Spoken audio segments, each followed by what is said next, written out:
Blind Pew here. Ship released. Departure authorized. If you tuned into my last transmission, link on screen. Now, you may be surprised to find that I am back in inhabited space. But not for long. There have been developments concerning the Formidine rift that we need to investigate. Landing gear retracted. I bet you thought I had forgotten about that place. I hadn't. What's the Formidine rift, Pew? Oh, that was before you joined the crew, wasn't it?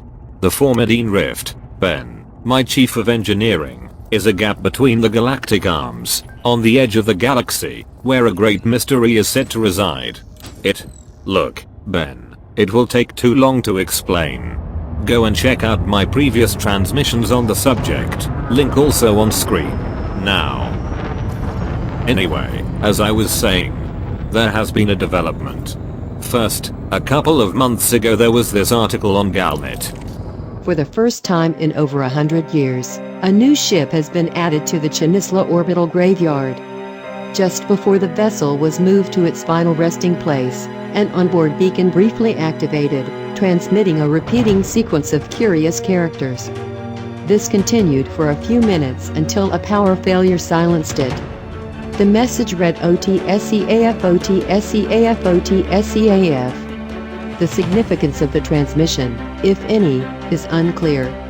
The identity of the commander in question is not known, but the ship was identified as an antique Cobra Mk3 with the unusual hull registry of Formwimet Animam. It is strongly suspected that the ship is that owned by the old woman who, as I described in earlier transmissions, hinted at the great mystery hidden in the Formidine rift.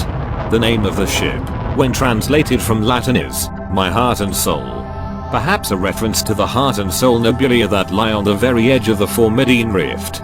The repeating sequence it transmitted was of the characters EAFOTS, which, coincidentally, is a designation of an area of space starting at those two nebulae and extending far into the rift. There is more, but I will explain later. For now our objective is to get to the Heart and Soul nebulae. It should not take long with the Star Chaser's massive jump range, which now exceeds 60 light years following a further round of lightweight multi-cannon modifications here at Trophy Camp. Off we go.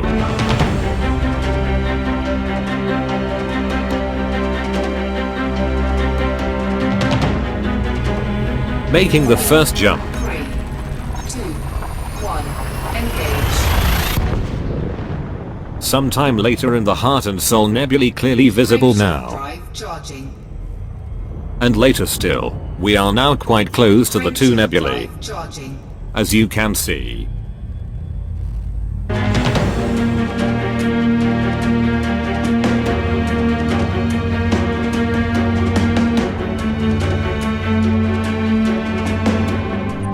So here we are, and as you can see the EAFOTS area is massive. Where to start? I'll tell you where. By experimenting with the unknown probe and artifact. Probe and artifact away, Pew. Scan detected. It will be interesting to see if they display any different behavior out here. Quite so, Ben. Well, the artifact appears to still point towards the Merope system. Cargo scoop deployed. No change there then. Discovery scanner fired. Looks like the usual response. Yep, usually CM pulse. No change here either. Systems coming back online now, Pew. Appears aligned to the Merope system as well. Nothing unusual here. Many of the clues related to the Formidine rift appear to reference the underworld of ancient mythology. My initial idea, therefore, was to head down. However, it does not appear that the EAFOTS or EFOTS area extends far below this point. So instead we will head up, far up. The Star Chaser's new jump range should allow me to travel quite some distance. Say to here, 1,000 light years up where the stars really are thin. Where we might see the galaxy, just hanging there. Crank up that frame shift drive, Ben. We have a tricky journey ahead. Frame shift drive Charging. Quite far up now where the stars are really sparse. Surprisingly, a number of Earth-like worlds, like here, water worlds and terraforming candidates are up here.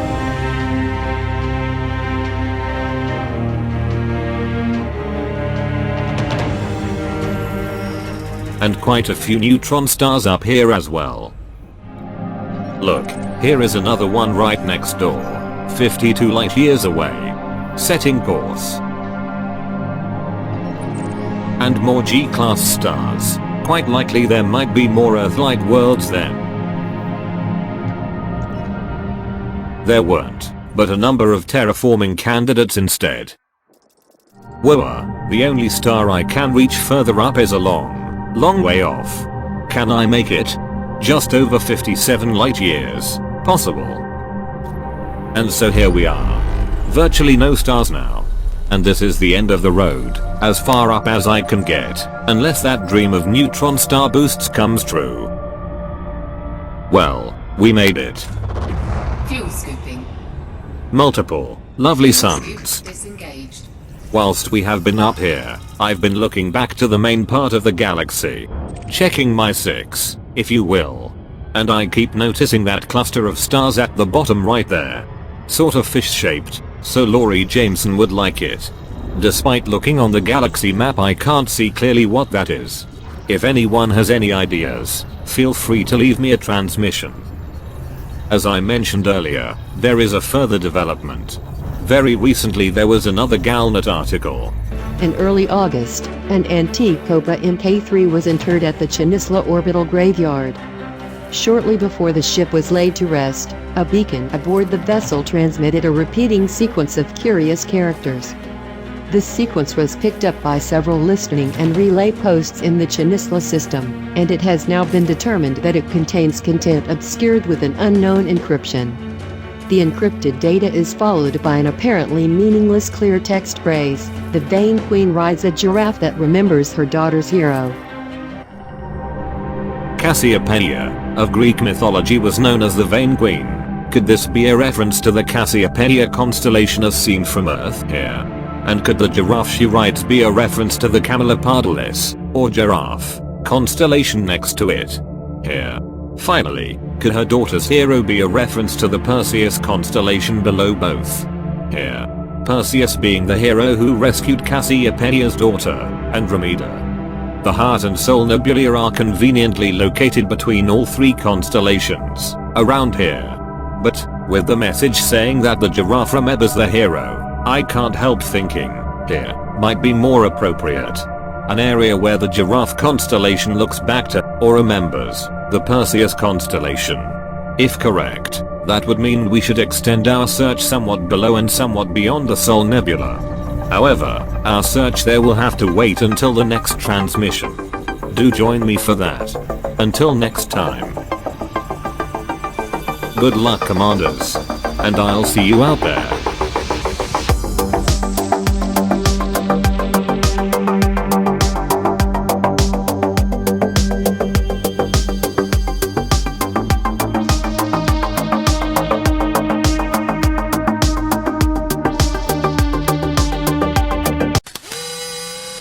What is the main body, Pew? I'm closing in on it now, Ben. Wow, look at that. It looks unpleasantly sharp. Are you getting the footage back in the ship, Ben? There is an almost skeletal quality to some of these parts. Yep, although I'm almost not believing what I am seeing. Be careful out there, Pew. Skeletal, or perhaps shell-like. I repeat, there is a resemblance to the barnacles here. This one is really weird. Okay, there is some sort of central structure ahead that looks somewhat different.